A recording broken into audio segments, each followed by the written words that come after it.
Genèse chapitre 25. Lot petit Abraham yo. Abraham te prend yon lot femme yo te rele Ketura. Ketura fait 6 petites pour lui. Zimran, Joksan, Medan, Madian, Jisbak, ak Swak. Joskan te papa Seba ak Dea. Mais petit dedans yo, c'était moun Achou yo ye.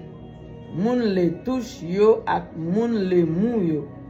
Mais petit Madian yo, c'était Efa, Efe, Enoch, Abida ak Elda. C'est tout moun sa yo qui te petit ak petit Ketura. Abraham quitte tout bien yo pour Isaac, mais avant de mourir, li te bay petit li te fait ak l'autre femme kay yo kek cadeau. Après ça, li fait yo parti. Li voye yo bien loin Isaac, petit garçon là. Li voye yo dans pays côté soleil levé. Abraham te vive 175 ans. Abraham te fin grand moun, li te wè kont joul. Li te passé vieux joul yo nan problème, sans problème. Après ça, li mouri. Lal jwenn moun li yo qui te mouri déjà. Isaac ak Ismaël petit li yo enterrel nan trou roche Macpela nan jardin Ephron. Petit Zoka yon moun et en face Mamre. Ce jardin ça Abraham te acheté nan men monsieur et yo. C'est là yo te enterré Abraham ak Sarah madame li.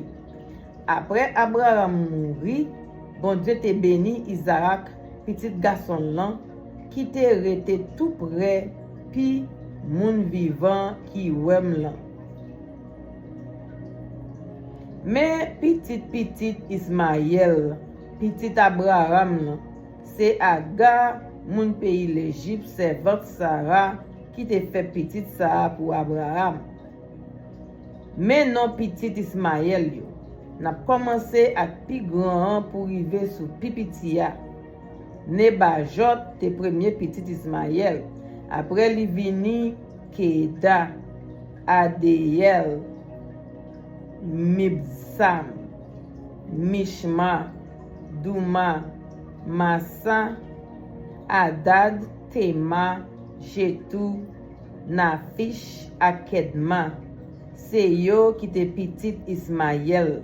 C'est comme ça yo te rele yo ensemble à tout quartier côté yo te rete à côté yo te monté tante yo. Ça te fait 12 chefs chaque ak nation pa yo. Ismaël te gen 137 ans l'el mouri. Y a l'enterré même côté ak moun li yo qui te mouri déjà. Petit Ismaël yo te rete sous territoire qui commençait depuis Avila, rive Joukchou, en face pays l'Égypte sous bord soleil levé, en vent ou prend pays la Syrie. Yo tap viv pour compte yo pat mêlé ak reste famille. Mais histoire Isaac, petit Abraham. Abraham te papa Isaac. Isaac te gen 40 ans, li marié ak Rebecca, qui te petite fille Betrel, moun la ville Aram, qui te rete dans pays Mésopotamie. Rebecca te sel Laban, moun la ville Aram. Madame Isaac pat ka fait petite. Isaac la prière Seigneur pour lui. Seigneur a répondu lui. Rebecca, madame li vin enceinte.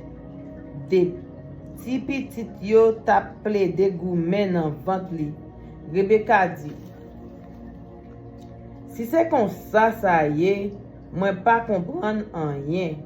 La prière Seigneur, Seigneur a répondu li. Ou gen 2 nations avant tout. Ou a fait 2 peuples. Chaque apprend bon pa yo. Yon pa vle wè l'autre. Yon a pi grand nèg passé l'autre. Pi grand pral sous zod pi piti ya. Les jours pour Rebecca accoucher arrivé, li fait démarrasa. Premier qui te fait là, te tout rouge. Li te couvri ak poil sous tout col. C'est peut-être ça, yo te relèl Esaü. Le deuxième lan te fait, mais li te kenbe Esaü nan talon pied. C'est peut-être ça, yo te relèl Jacob. Isaac te gen 60 ans sous tête li, le yo te fait. Si moun yo grandi, Esaü te vin yon bon chasseur, li te toujours nan bois. Mais Jacob te yon homme bien doucement, li te reme rete la caille. Isaac te pito Esaü parce que li te reme manger viande gibier, mais Rebecca te pito Jacob. Yon jour, Jacob te fin cuit yon bon bouillon. Esaü entre saute dans jardin, li te bouke en pile. Li dit Jacob comme ça. Map mouri grand goût. Tant pris, bon petit goutte dans bouillon pois rouge ouah. C'est peut-être ça, yo te bay Esaü yon lot ti non, yo te relèl Eldon. Mais Jacob dit, ma ba ou ti goutte si ou vend moins droit ou comme premier petit. Esaü répond d'accord, moi pour al mourir, qui ça doit comme premier petit la servir. Jacob dit li, fais serment avant. Esaü fait serment bali, li vend li droit comme premier petit. Le fini, Jacob bali pain ak ti goutte nan bouillon poire. Esaü mange, li boit, li levé, li parti. Comme ça, Esaü te considéré droit li comme premier petit pour un rien. Parole du Seigneur.